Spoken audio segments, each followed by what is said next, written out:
Heyo, welcome into the CHGO White Sox Podcast, coming to you live from around Chicago as the White Sox and Nationals game got rained out today on Monday, May 13th, and it will be made up as part of a straight doubleheader tomorrow, starting at 3:40 p.m. The other game, the second game, will start about 30 to 45 minutes after the first one concludes. I'm your host, Sean Anderson. Alongside me, Vinnie Duber, our CHGO White Sox beat writer. You can follow him at Vinnie Duber, not at CHGO White Sox. That's the show, and that's not even the handle. The man in the middle, or usually in the middle, is Herb Lawrence. Hello.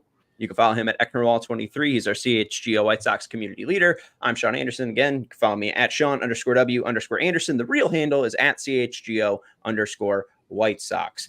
How we doing, guys? It's not even raining. It doesn't even look like it's raining. What's going on? Why couldn't we play this game at like 4 p.m.? We could just move this game up. I mean, I know people wouldn't be in there, but who cares? I know, man. I love the idea of being like, you know what? Let's just play this one a couple hours early today. Right. You know, I mean, the sun was shining all afternoon. Why? And then as soon as I got to the ballpark, of course, it started getting gray. I mean, they could avoid all this by what Milwaukee did and putting a roof on it. Shout out to my guy Rami. That's far more expensive than just saying we're playing at 4 today.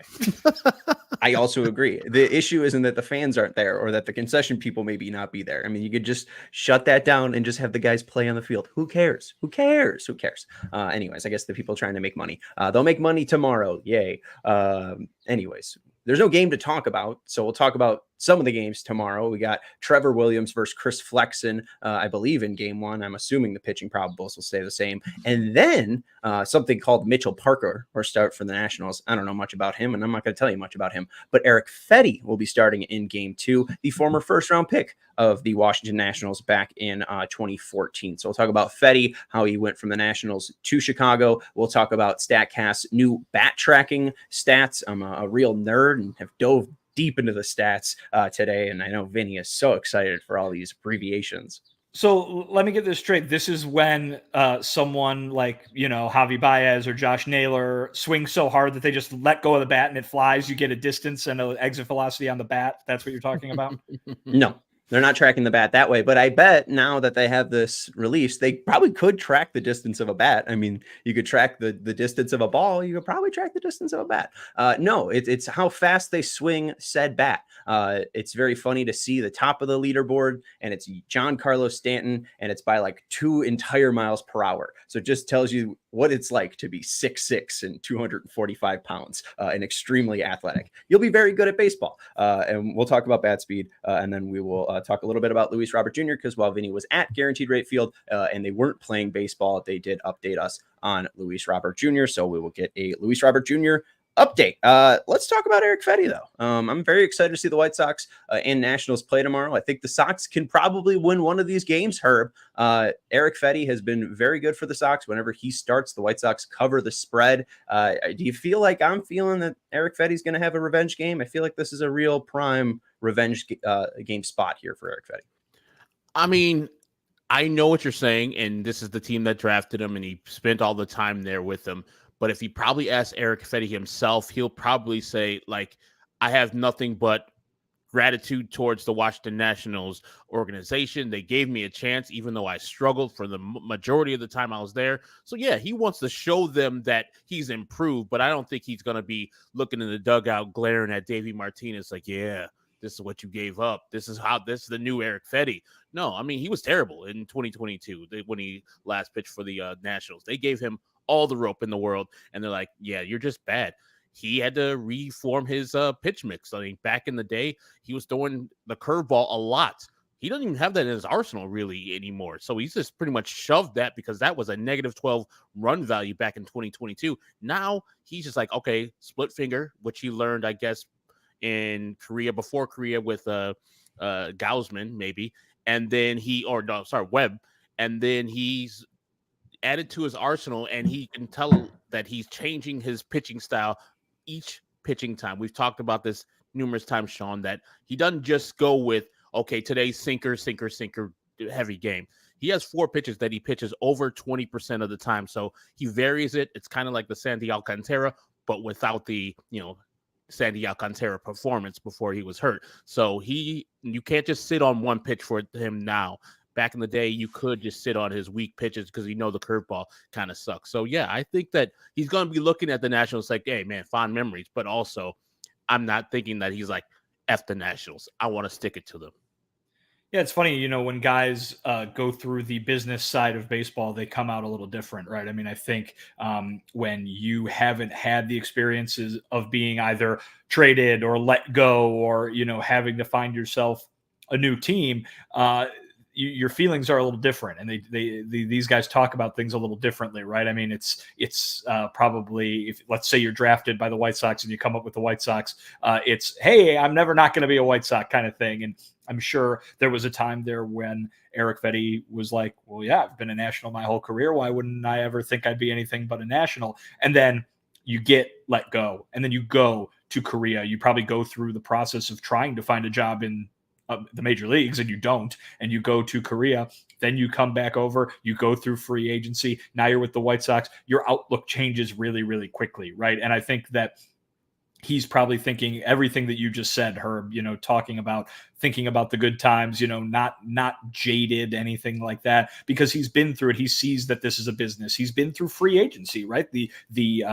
good side of that, right? If being let go and having to go to an entirely different league in an entirely different country is kind of the quote unquote bad side, right? Of getting, things didn't go well for you, and here you are at kind of, you don't want to say the end of your rope, but you're on a few notches down where you want to be from, and then you come back and you get to go through the good part of it, which is having teams come to you and say, boy, Eric, we would love for you to pitch for our team. We're going to give you all these millions of dollars to do it. I think that outlook changes in a hurry. So I'm pretty sure that Herb is probably spot on there, and he's probably thinking it'll be good to see some of the old folks. It'll be good to see that jersey in which I've got some fond memories in, and which I've got, the experience of becoming a big leaguer in. But here he is, just, an employee of the Chicago White Sox, ready to go to work.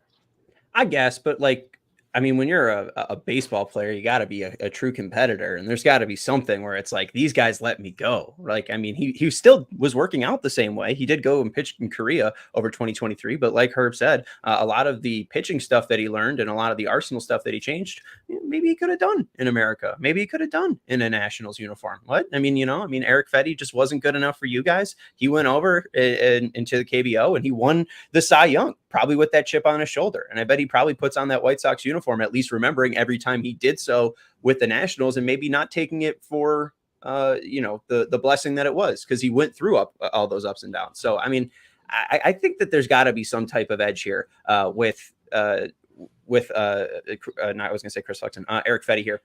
But let's go back in the way back machine. There's been two White Sox players that have been drafted in the first round by the White Sox that have come back and made starts against the White Sox. So Aaron Pareda had 2 plate appearances in a Texas Rangers uniform. Well, we don't care about that. Okay. Who are the last 2 players to make starts against the White Sox as former first round draft picks in the last 20 years? This is starting pitchers. Starting pitchers. Yes. So starting pitching appearances, relief appearances do not count.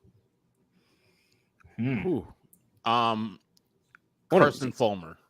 No, not Carson Fulmer. Lance Broadway. No, not Lance Broadway. Lance Broadway was only a reliever with the Mets and never came back to take on the White Sox. Chris Sale. There you go. Why are we overthinking this? May 30th, 2017. Do we remember what happened to Chris Sale when he came back and played the White Sox? Probably what year? 12. 2017. 2017. Oh, I don't remember that one specifically. I remember the game where he went up against where him and Covey dueled at Fenway. I remember that one. Yeah, that's the right right word there to use is Dylan Covey and Chris Sale duel. No, May 30th, 2017, at the G-Rate. Boston won 13-7. He didn't strike out 12, Herb. He struck out 9, but 10 hits in 5 innings, 5 earned runs for the Sox too, with 1 home run off of old Chris Sale. And that was by whom? 2017? Avi Garcia. No, funnier. Lurie Garcia. No, I'm going to go check Willie Garcia. There, we've covered all 3. I'm going to go check on him. Oh, Todd Frazier. There you go. All right. So Todd Frazier went deep off Chris Sale. And who's the other one? Drafted in 2004. And I will say it wasn't in the true first round. It was a comp pick. 2004. Oh, boy. Made his first start against the White Sox in 2008. Gio Gonzalez. Gio Gonzalez. That's yes. a good one. Good pull. August 17th, his third start of his career with the Oakland A's, and he went 3 1/3, gave up 6 hits, 7 earned runs, 5 walks, 2 strikeouts, and 3 home runs. So poor Gio Gonzalez, he ended up having a nice career, but got taken deep by Juan Uribe, Carlos Quinton's 34th in 2008, and Jermaine Dye's 29th as well. So those are the only 2 guys. Basically, what I'm saying is, they didn't go too well. It's not like they came back and were dominant. So maybe Erick Fedde will be decent. I don't know. It's going to be interesting to see how he balances his pitch mix against the national lineup. We don't know what the Nationals lineup will look like. But if he is going up against a lot of righties, we'll probably see that cutter that you brought up, Herb. If we see a lot of lefties, we'll probably see that split finger. The one thing that I found very interesting so far for Erick Fedde in 2024, his splitter has a 111 stuff plus grade. That's 30th in Major League Baseball, minimum 10 innings pitched. So he's got a top 30 splitter in baseball when he decides to use it. And his sweeper's at a 130 stuff plus. That's top 70 in baseball.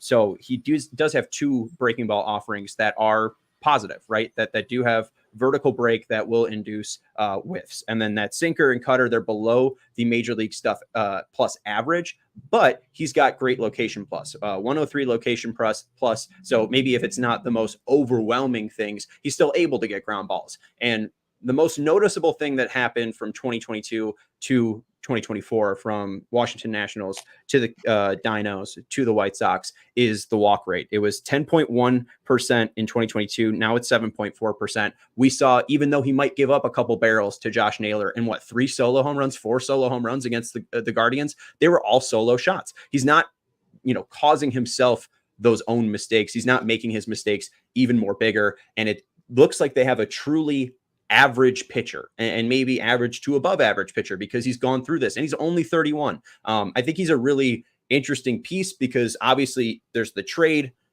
component to this, but also there is the component that if you are going to be competitive in 2025, maybe it's fine to lock in your 3rd or 4th starter with Erick Fedde. So it's great to see a guy bounce back like this. And I do think it is, truly a change that he has made. Like Herb mentioned, he went out and changed his arsenal and the stuff is different. And he's truly going up there and offering different stuff each and every time when he's seeing batters. So he's less predictable and he's locating where he needs to locate and he's not getting damaged. So it's been fun to see Fedde pitch. And it feels like if he keeps this ERA under 350, 320, he's definitely going to get traded, which I don't think I would hate because he does seem like a guy that might, if he's not locating it perfectly and it's an inch over, hey, maybe he's going to give up a really hard hit.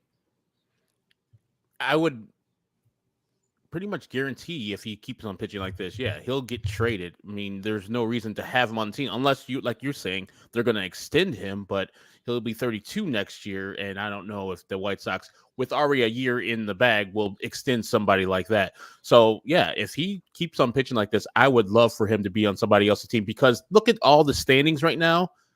There's not a lot of people who are going to be trading their stars on their team because there's so many contenders. And I'll put those in quotes because of the expanded playoffs and how well some of these teams that we didn't expect to start off so well are starting. So the White Sox are right now in more of a winning streak than a winning pattern than a losing pattern. But we know by the time July comes by, they're still going to be a seller, and they're probably going to be one of the premium sellers with all the talent they have on this team.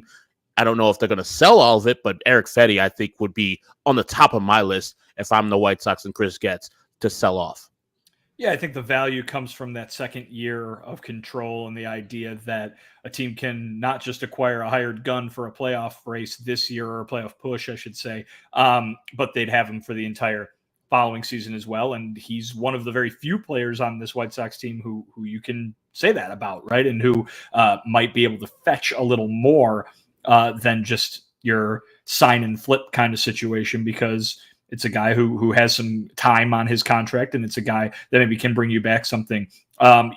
you've got Sean raving about what Erick Fedde's been able to do, and then underscoring it by saying, hey, they have an average pitcher. I mean, I think the idea that the White Sox are going to be premium sellers because of all this talent, Herb, might not be the most realistic description. They have a lot to sell. Whether they have a lot that will be of interest and whether they have a lot that will get them anything in return remains to be seen. That being said, Erick Fedde provides a little bit more reliability, a little bit more dependability. He's continuing to have success after going overseas and having it last year, and he's got that second year on the contract. So if you're talking about who that could be traded by the White Sox this summer that could bring back the greatest return, he's got to be toward the top of that list. I'm just saying the demand is high.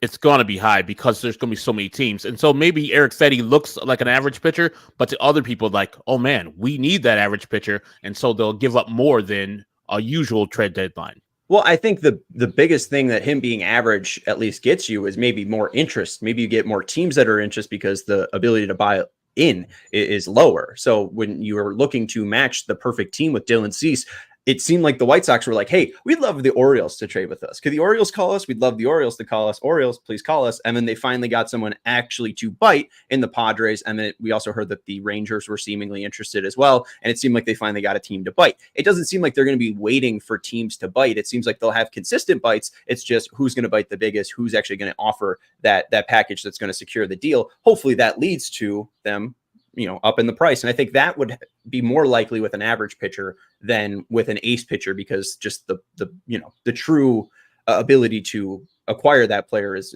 easier. The threshold is easier. So we'll see. I don't know. Fedde's going to be very interesting, and hopefully he has a really big day tomorrow for the White Sox as he faces his old team. I think the biggest thing too that I haven't mentioned from 2022 to 2024, Erick Fedde Stuff Plus graded out as an 80. Now it's a 100, so major league average. Let's go up 20%. And his location was 101 in 2022. His location plus was 101 in 2022. Now it's 103. So he's locating that average stuff even better. So I think that's obviously a huge reason to why he's been successful. And David's saying, hey, now that Fedde's a top 5 AL pitcher, we can get Paul Skeens for him. I don't know why Chris Getz isn't doing this. What's going on? Herb, why don't you tell people what they can get over at Salerno's? Stop on by Salerno's on Tap, located at 1201 West Grand Avenue in Chicago's West Town, and enjoy our tavern-style pizza and ice-cold beers. Whether you're headed to the game or want to watch it live on our big screen TVs or watching it from home, you got you covered. Go to salernospizza.com or call 312-666-3444. Mention CHGO and get half off your pizza. Head on down to salernospizza.com or call 312-666-3444 for more information. Mention CHGO and get half off of your pizza. Half. Did you say half, Herb? Half. There you go. Half. And that's half off the price, not the full pizza. No. Half off the price. So you take that pizza cutter and you take that pizza cutter and you slice the dollar bill, not the actual pizza. Does it work if you tape it back, or if it's completely ripped up? Yeah, can they not? It's supposed to work. In fact, I think there's can't you give them a dollar bill that's got like a third of it chopped off? Not Salerno's, but like the bank. I guess that's why I asked you. I feel like you kind of gave me an answer there. I thought I heard that before, but now I feel like I'm accidentally telling people to go test, fraud of some kind. So don't do that. Let us know on the question. And we see your question, TR. We're talking about something completely, totally different than Colson Montgomery. So we'll take a big bite of you after you take a big bite of Salerno's pizza, huh? How about that? It's half off, too, even for you, TR. Want to let you know about our friends over at PrizePicks, too. They're offering a free square for Caitlin Clark's debut game on Tuesday, May 14th. That's tomorrow. If Caitlin Clark gets at least 1 point, then the square wins. They are basically giving you a layup here, folks. Knock on wood. There's a timer on this square. You must add it to a lineup before the timer ends, before her first game. So head over to PrizePicks and add and make an entry with Caitlin Clark. I would say pair it with Erick Fedde's strikeouts, because I think he's going to have a good day against his old team. PrizePicks is the largest daily fantasy sport sports platform in North America. They're the easiest and most exciting way to play DFS. It's just you against the numbers. Instead of battling thousands of other players, including pros and sharks, you pick more than or less than on 2 to 6 player stat projections and watch the winnings roll in. With baseball season officially underway, there's no better way to cash in on the action than PrizePicks. Add your favorite players from the diamond to your PrizePicks lineup all season long, whether it's strikeouts, RBIs, or first inning runs. Take your pick of more than or less than and add them to your PrizePicks lineup today. And the best part about PrizePicks, you can get your entry in under 60 seconds. You're basically getting one half of it filled out already with the promo. Not Caitlin. Sarah is flashing on the screen of Caitlin Clark's debut. So head over to prizepicks.com, prizepicks.com/CHGO, and use code CHGO for a first deposit match up to $100. That's prizepicks.com/CHGO and use code CHGO. Pick more, pick less. It's that easy. All right. So let's get into this bat speed stuff, huh? Vinny, how excited are you for bat speed? I just found out that a vast majority of the mammals on the planet are bats. Did you know that? Nope. So like if you were to count up every mammal on Earth, like a ridiculously large percentage of them are bats. How about that? That's weird. I find that very interesting. Hey, if the bats had a larger brain, they would take over. But, dumbass bats. Dumbass bat. 20% of mammals are bats. Yeah, that's wild. That is wild. That's I wouldn't have guessed bats. I don't know what I would have guessed for. I would have probably guessed abundant mammals, land rodents. Your mice, your rats, your voles, those type of things. Of course, if we're including voles, the vole population must be massive. Yes, I agree. So yeah, maybe it would have been land mammals, but alas, it's bats. So there you go, folks. Don't say you didn't learn anything about bats. I don't think we even have to go into the Statcast bat speed stuff now. Bat stats. Bat stats. All right. Here's some bat stats for you. The average major league bat speed is 72 miles per hour. The average bat length, swing length is 7.3 feet.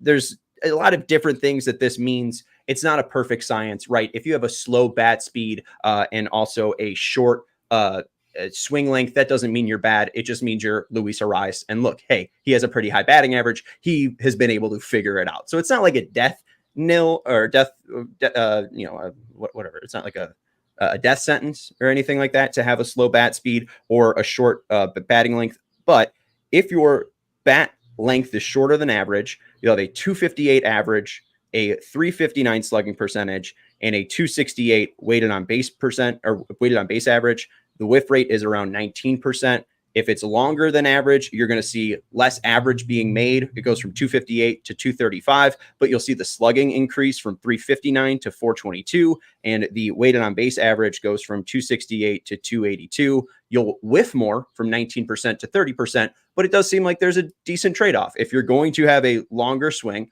hopefully that creates more bat speed, but you'll see more power with that. We see that in the slugging, but you're also saying, I'm probably going to be whiffing a little bit more because you're trying to throw a 30-pound wood bat at a projectiling ball. So if you have a shorter bat speed, you're able to at least whiff less. Maybe you'll be like Robbie Grossman and fall off 100 baseballs, right? And fast swings, those are defined by bat speeds that are 75 plus miles per hour. Statcast put these out. So if you do have a fast swing, these are on swings 75 miles per hour plus. You'll have a 307 batting average, a 603 slugging percentage, and a 389 weighted on base average, and a hard hit percent of 52. Your run value per 100 at bats is 0.6. So you are giving your team an advantage by swinging the bat hard. If you have a slow swing, 246 batting average, so it goes from 307 to 246. The slugging percentage goes from 603 to 369. And the weighted on base average goes from 389 to 266. The hard hit percentage goes from 52% to 35%. And instead of being 0.6, adding 0.6 run value per 100 at bats to your team by swinging the bat fast, you would be taking negative 3.2 run value per 100 at bats by swinging the bat slow. So this is all to tell you what team has the slowest bat speed in Major League Baseball. Quite the lead up to this one, Sean. Quite the lead up to this one. Boy, can I.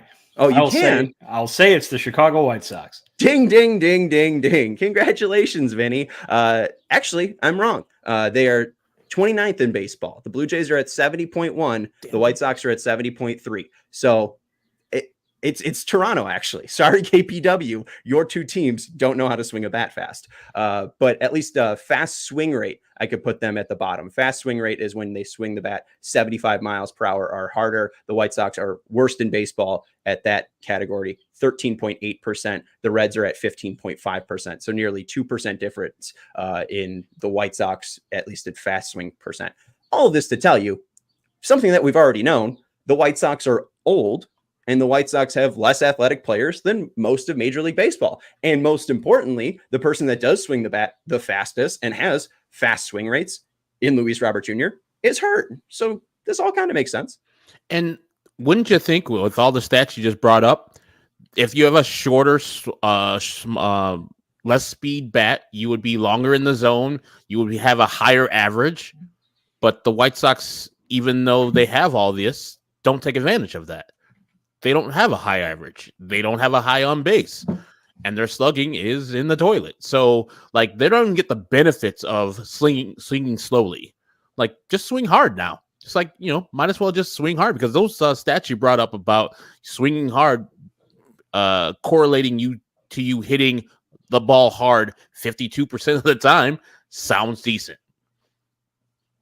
Yeah, I mean, there's not really, much uncovering or much more uncovering that we needed to do in terms of, hey, hitting the ball hard sure is a good thing. Hitting the ball far sure is a good thing, right? I mean, this is just further evidence to what you and many other folks have been talking about for a long time, that this is the style of Major League Baseball right now, where these numbers are big and important because it proves that you should be hitting more home runs and trying to get the ball over the field and trying to slug the ball to get, more bases at a time, more runs on the board, that kind of thing. It makes plenty of sense. I think that there's a way, as you pointed out with someone like Luis Arraez, to be very successful if you're not doing that kind of thing. But overall, you hit more home runs, you score more runs, you hit more, you hit the ball harder, you're getting more hits, that kind of thing. It all kind of makes sense if you really do just dumb it down to what I just said, right? And so I think that kind of data is something that folks in front offices have probably been looking at for a long time. And that's probably why you see a lot of teams constructed the way that they are. It's probably why we were so, let's say, interested or curious as to why the White Sox, maybe not why, but that the White Sox were focusing on defense this offseason and focusing on other ways to win, to try to win baseball games than that one that is so kind of hit you over the head obvious, because, who's the guy that you mentioned as having the biggest, fastest swing in baseball, the biggest, strongest guy in baseball, who makes some of the biggest money in baseball, right? And it all kind of correlates to each other. And so I think that there's definitely a way to win without being at the very top of that leaderboard, but boy, it sure is easier probably when you are. Yeah, and the team that leads Major League Baseball in bat speed, the Braves, they're pretty good. So hey, there you go. There's correlation that swinging the bat helps, or swinging the bat fast helps. But I think the biggest thing that I've taken away from a White Sox standpoint is how bad things are for Andrew Vaughn. We talk about the White Sox looking to upgrade defensively, whether that be catcher with Martin Maldonado or center field with Tommy Pham or Nicky Lopez at second base, and Paul DeJong at shortstop. We haven't talked about Paul DeJong being, obviously one of their better hitters this year. I think he still leads the team in home runs. But Paul DeJong, at least from a bat speed perspective, is a better or more athletic hitter than Andrew Vaughn. And I think that's the biggest concern that jumps out to me. Paul DeJong has an average bat speed of 72.1 miles per hour and a fast swing rate of 12.9%. Andrew Vaughn, 70.7 average bat speed and a fast swing rate that is the same as Paul DeJong. So really, when you're looking at Andrew Vaughn swinging the bat, I would never want to describe my first baseman as describing or swinging the bat like Paul DeJong. And I think that's the biggest thing, is we're kind of getting some athletic measurements on how good some of these guys are or how bad some of these guys are. Because you look at Andrew Vaughn, and I forget who shared this, but so far Baseball Reference, through a certain amount of plate appearances, Diane Vicieto might be a better White Sox than Andrew Vaughn. And I don't think when the White Sox were drafting him third in the 2019 draft, they were like, oh, this would be great if he turned into a Diane Vicieto-like player. So I think the biggest concern is seeing some of these players that are 29, like Andrew Benintendi or Andrew Vaughn, that are like 26, 27, grading fairly poorly at this athletic measurement, because we don't see them being fast in the field. We don't see them having great arms, but we'd expect them to provide a decent bat. And Benintendi really hasn't been able to do that with a slow bat. And same with Andrew Vaughn. You know, we saw some pop over the weekend, but overall, April and May have looked pretty horrible for Andrew Vaughn. And just seeing this bat speed stuff, it doesn't seem like he's either confident enough, and maybe he needs to do some of that Gavin Sheets work, where Gavin is, I think, third in fast swing rate and then fourth in overall swing rate for the White Sox. Maybe it's more about a confidence thing, and maybe Paul DeJong has more confidence when he's swinging. But it doesn't grade well out for the former first-round pick in Andrew Vaughn to be ninth on a team that's, 29th in baseball in all of this stat. Like, you know, if he was third behind Andrew Vaughn and Eloy Jimenez, oh, well, you know, that'll happen. But it's behind Paul DeJong, Corey Lee, and even Tommy Pham. Like, it's not a good look for Andrew Vaughn specifically. And his fourth year into the league, too. And I don't know if he's going to get stronger. Like, you don't necessarily get stronger 4 years into your career. So that bat speed is only going to either level off and then go down when he gets a little older. I would think, I don't know if they even covered it in this article that you read, Sean, but like the weight of the bat would come into it, even though the bats are, 34, 35, some down to 30 ounces. But if you have a slow swing, wouldn't it be more prudent to have a less ounce bat to get to the zone a little bit quicker if you're trying to generate more power? Because I see the correlation, the causation of those players in that top 10, they're home run hitters.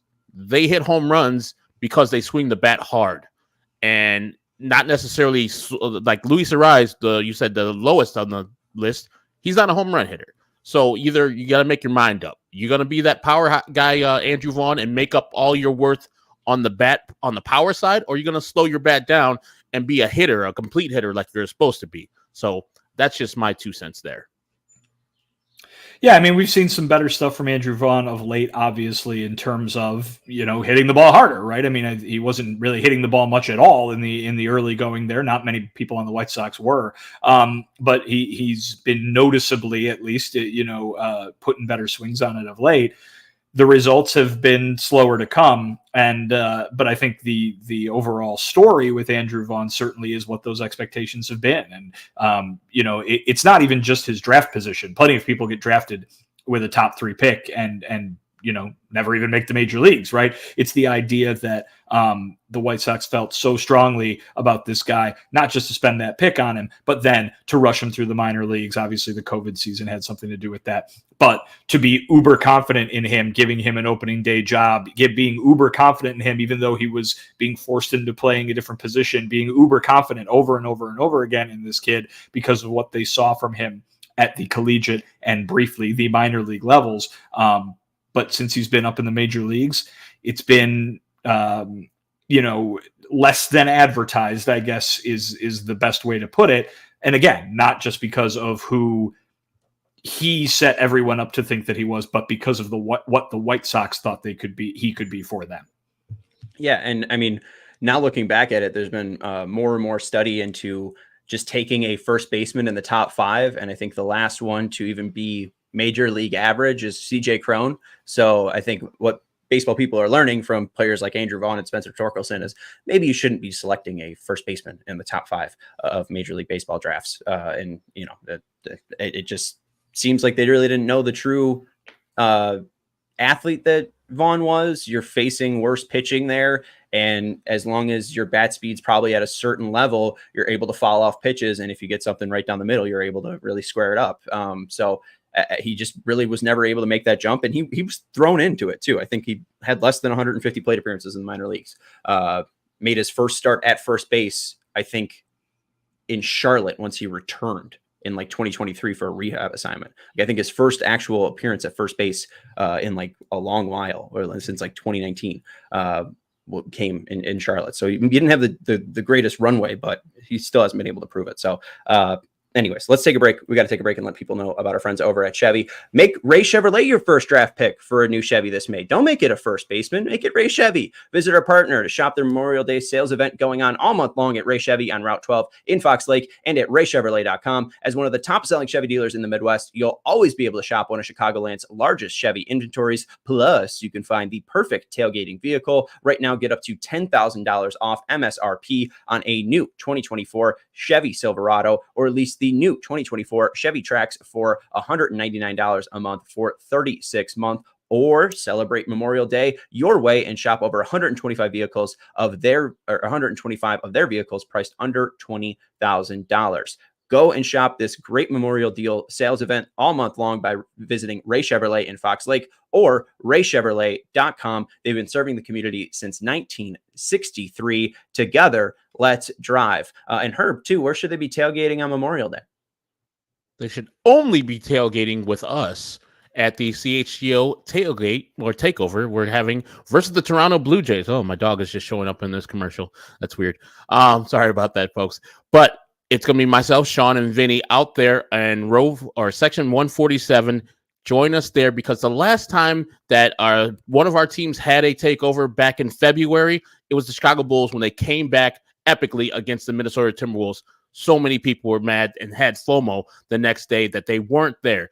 You can be there right now. Go to allchgo.com and get your tickets. Get them secured today so you don't have to be having FOMO on the 28th because we're going to be here enjoying a great time. And one thing I do agree with the White Sox, it is better at the ballpark. So don't have FOMO the next day when we're out at the ballpark having a great time watching KPW's Toronto Blue Jays go down to our Chicago White Sox. So allchgo.com right now. Go to the events page and secure your tickets for our first takeover. We have two more after that. I think June 9th versus the Dodgers. No, sorry. I don't got the date with me, but I think it's June 27th versus the Dodgers, right? Or 24th versus the Dodgers, and August 9th versus the Cubs. So go to the website. Just everybody go to the website and look. Yes, I don't have the stuff with me. I got you. Wait. June 24th versus the Dodgers and August 29th, or August 9th versus the Cubs. Okay, mercy. May 27th versus the Blue Jays, June 24th versus the Dodgers, and August 29th with fireworks against the Chicago Cubs. So click the link in the description and get those tickets today. We also want to let you know about our friends over at CD1 Price Cleaners. They have low prices. Customers save over 30% on their dry cleaning bill by switching over to CD1 Price Cleaners, and it's in the name. You pay the same one low price for any garment at CD1 Price Cleaners. Other cleaners charge a different price for every garment type. Plus, they have upcharges, and you may pay a different price each time you visit. Not at CD1 Price Cleaners. They charge the same one low price each and every time, and they offer fast turnaround. CD1 Price Cleaner has your order ready the same or next day. Other cleaners take 2 to 4 days to have your clean garments ready, and once your garments are ready, CD1 Price Cleaners will send you a text when it's ready for pickup. They offer wide variety of services like dry cleaning. They'll wash and fold your laundry. They'll wash those pesky blankets and comforters for you. They'll tailor and alter your clothing, and they'll also wash any leather or area rugs that you have. So go visit chgo.cdone.com. That link is in the description. And once you're there, you can pick from an in-store coupon or online pickup and delivery coupon options. Thank you to our friends over at CD1 Price Cleaners. Go to cd1.com. Link is in the description. All right. Let's go to Alejandro in the chat saying Moncada and first base. The thing that I find most interesting, and I haven't gotten to with bat speed, is Yoan Moncada. I think his bat speed from both the left and right-hand side, because they track that and separate it for us, is interesting. Moncada's bat speed from the left side, 70.7 miles per hour. It is below average, but from the right-handed side, 70.4 miles per hour. There is a huge discrepancy in Elly De La Cruz, and I think you can see that he's naturally more of a lefty swinger. His bat speed's a lot faster from the left-handed side than the right-handed side. I don't know if this is because Moncada's gone through the maturation of 2,000 plus plate appearances of being a switch hitter, but he has a very balanced swing from both the left and right side. It's interesting to see how he gets there, though. His swing length is longer as a righty. His left-handed swing, 6.9 feet. His right-handed swing, 7.6 feet. And you can see he whiffs more as a righty, and he makes more average as a lefty. So I think it just shows you that this player, even though he has had injuries, and it's going to be interesting to see how he bounces back. Yoan Moncada, from both the left and right-handed side, provides pretty average bat speed. And we saw when he was healthy in 2024, he was getting on base. We didn't see that pop, and maybe that explains some of the pop with his bat being below average, but Moncada still being able to be a very serviceable player in 2024 pre-injury. Yeah, and I think looked at the baseball reference page. He's still like top 10 of Chicago White Sox players in F4 this season, and he only played 11 games. That speaks more to how bad his teammates are than how he is. But yeah, he was having a solid start to his season, and I always thought of him as more of a polished left-handed hitter than a right-handed hitter, and definitely for more power, but because he actually bats left-handed more than he bats right-handed because of the nature of the league. But I wouldn't be against him being our first baseman if Andrew Vaughn continues this way through. Now, if Andrew Vaughn finds a way, which it looks like he might be with little drips and drabs of hard hits now, and he continues to go the way that he looks like to be going, and he's more Andrew Vaughn of 2023, I'll hold off on that because he's still relatively young and has 2 years left on the contract where Yoan Moncada is gone after this year. You don't want to, just give up on Andrew Vaughn with his fourth year being not complete. So, yeah, if Andrew Vaughn's not good, I would have Moncada in that mix with Gavin Sheets if he continues going the way he is right now.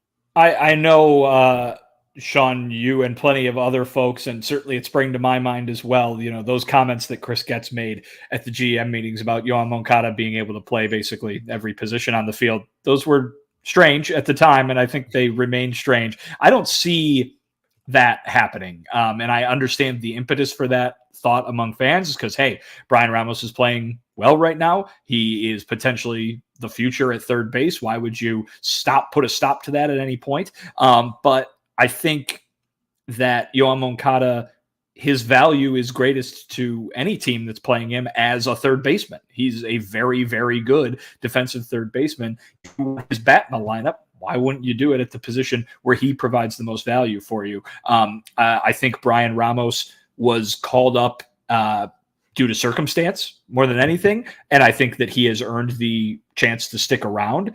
Yoan Moncada is not expected to be back until after the All-Star break. That is 2 months of third base for Brian Ramos if he wants it out there and if he continues to produce, which of course is an important aspect of that too.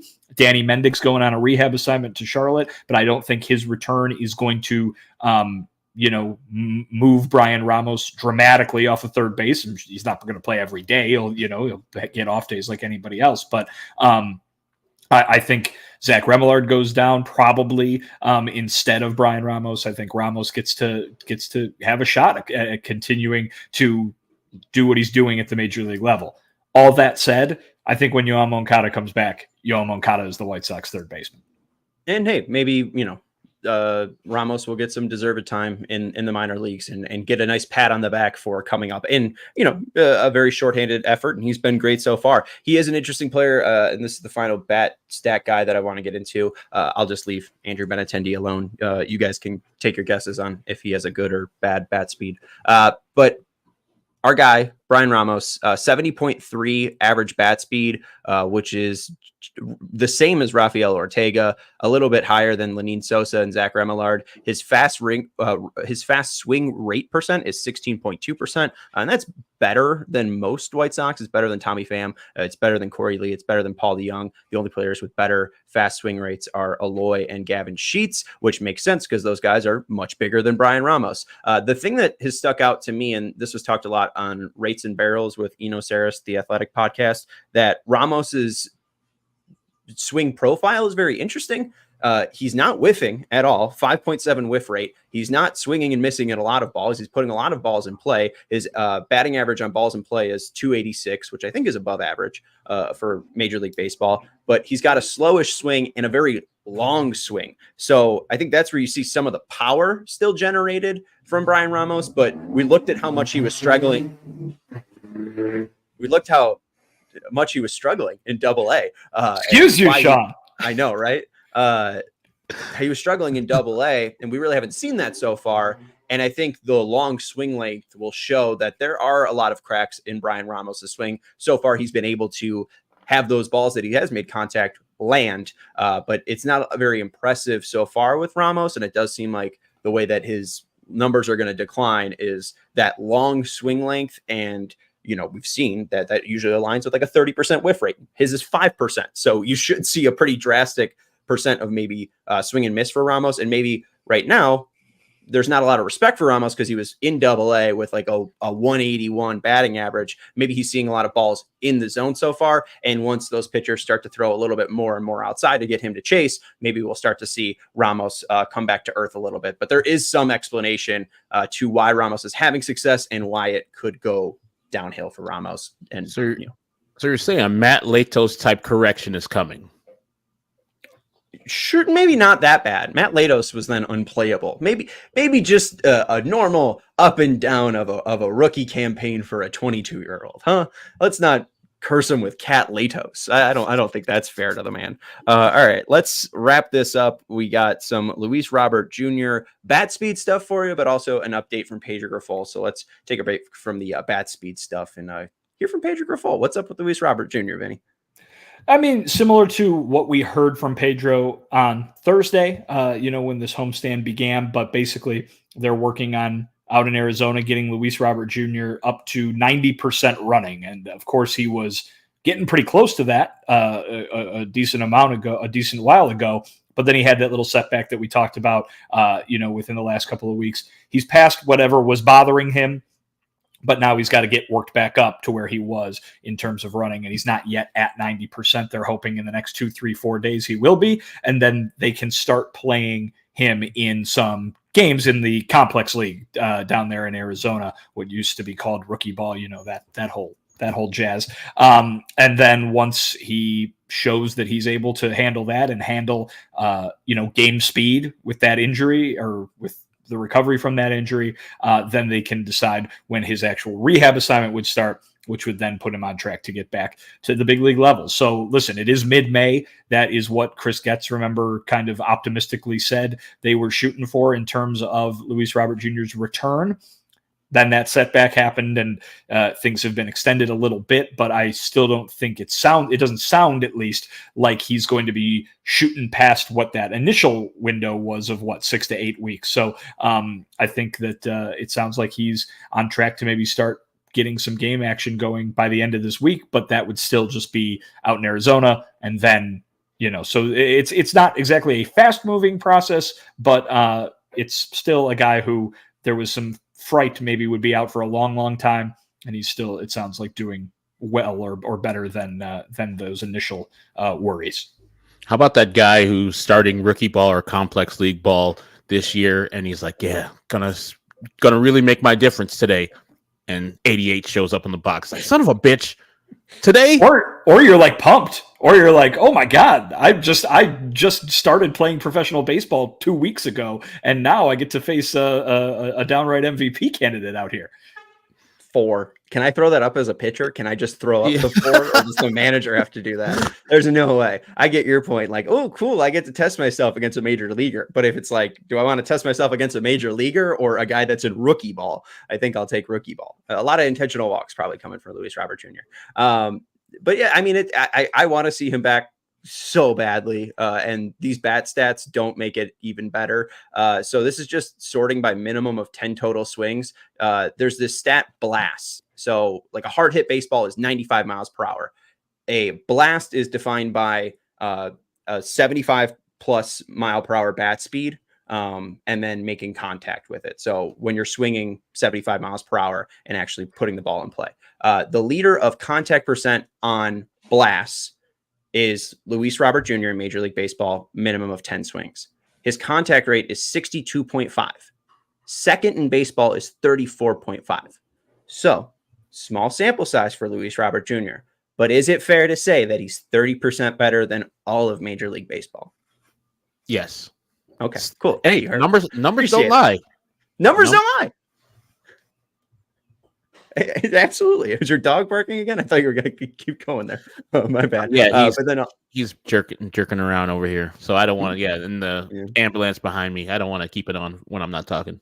Yeah, leave that off camera. But then with minimum of 10 swings, Luis Robert 5%, faster swing rate is Alexander Canario from the Cubs at 82.4, Matt Wallner of the Twins at 90.6, and then Giancarlo Stanton at 98%. And the only players at 70% or higher are Morel, Acuna, O'Neal Cruz, Schwarber, Helio Ramos of the Giants, and then Luis Robert Jr., Canario, Wallner, and Giancarlo Stanton. So just telling us more things that we already knew, that Luis Robert Jr. is a freak athlete, and we got more and more data to help that out. So that's always fun. So shout out to Luis Robert Jr. We miss you very, very, very much. So final thing that I want to get to was some minor league numbers.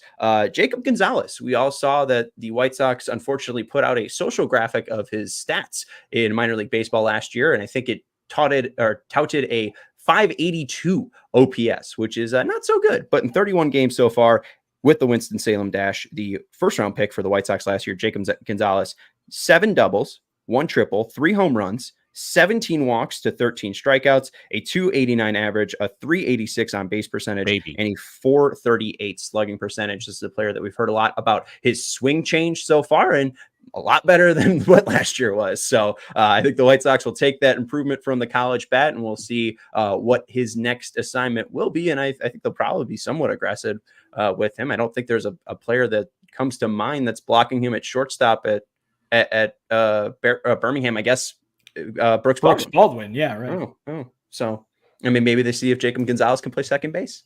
Maybe they see if Brooks Baldwin could play, third base or left field. Or we'll figure that out. Brooks Baldwin play everything? I think so. I think he's just done everything besides catching. So maybe they'll call him up soon. And then our guy Colson Montgomery. Unfortunately, TR couldn't wait around for us to get to Colson Montgomery. I don't think he's going to be called up soon, but he's having a very good May in AAA. 265 average, 419 on base percentage, a 618 slugging percentage.